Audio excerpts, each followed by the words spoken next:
our community members, it always seems unique. Like, we just come off, we look mad all the time, we look angry. And so we started getting into a discussion about, like, just the tone of voices that we use and stuff like that. So on the level as far as about some of the stuff we carry, I think it's of like a lower level vibration from just the trauma and the pain that we carry has been passed down.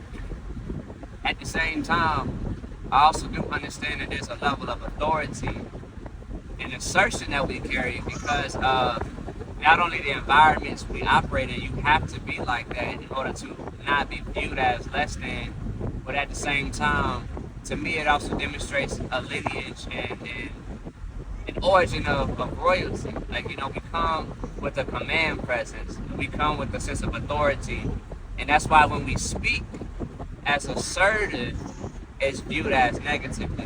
And I say that because in my experience in a lot of different environments, my experience in a lot of different situations, and just my personal own life experience, not only just observing firsthand other individuals, looking at studies and stuff, but just my own personal experience, what I've come to observe is anytime we speak from a place of authority, anytime we speak from a place of assertion, anytime we speak from a place of anything that establishes our dominance, our autonomy, or the fact that we are a free individual, it's oftentimes viewed as rebellious, it's received negatively, it's looked at as threatening, it's looked at as aggression, and all of these other things. However, when in other situations with other individuals, it's not viewed the same. And that stuff to me is deeply rooted in the psychology and the generational trauma which has been infused upon a lot of our communities because of the origins of how things were built, where if you stand up to represent an authoritative figure in your community or being the authority of your own life, it's deemed as a threat.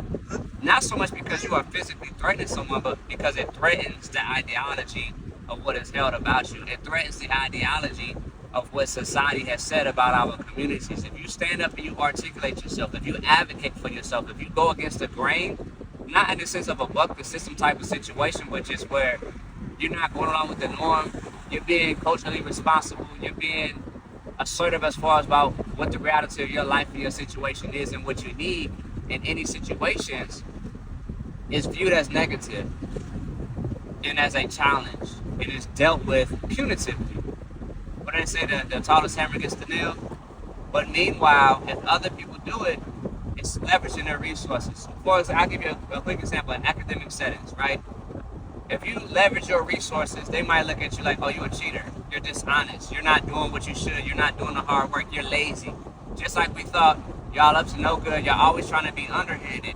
But when other people do the exact same thing, it's not cheating, it's just using your resources. It's just using what's out there. It's using what's available to you. It's thinking outside the box.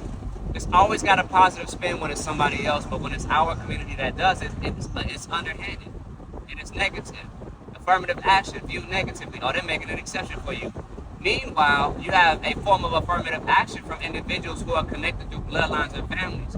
Oh, we went to high school together. We went to college together. We're in the same organization together. Oh, we work together.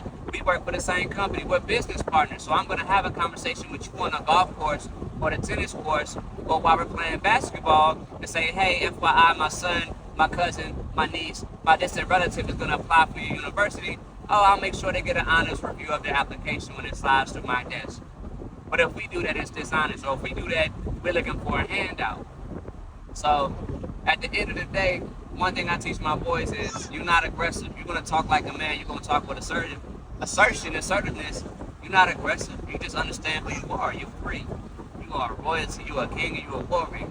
And I will not let my sons adopt the mindset of an enslaved individual that has to be docile in how they communicate to other people. Whether it's man, female, members of their own community, members from outside the community, at the end of the day, you are a human being. You are more than 3/5 of a person. You are more than a slave. You are more than the history has told you that you are. You are royalty. It don't matter where you come from. It don't matter what our great-grandparents endured as far as, that does not define you. It defines the environment and the society we live in, but that does not define my children. My children were born into this earth free, and they will die free.